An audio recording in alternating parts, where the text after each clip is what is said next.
I'm Maria. I'm a doctor. I'm Filipino by heritage.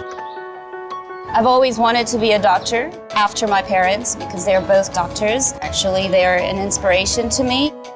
My parents did a lot of volunteer work, and so they would come back after going to the rural villages of the Philippines with pictures of life-altering surgeries, of deformities of the children that would change their lives.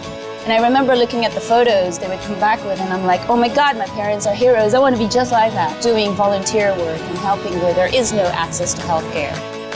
So eventually, after getting all my training, I decided to become a medical humanitarian worker.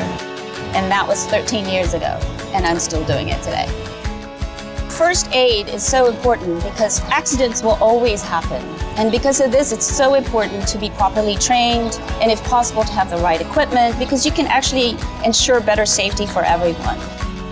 Being in South Sudan last summer, when the fighting happened in the main city and we had to go into lockdown, I think it was one of the first moments, despite the fact that I've worked in conflict setting, that was the most scary moment for me. There were many injured on the ground, on the road, and trying to pick them up and make sure they were stable and drive to the hospital with fighting down the road.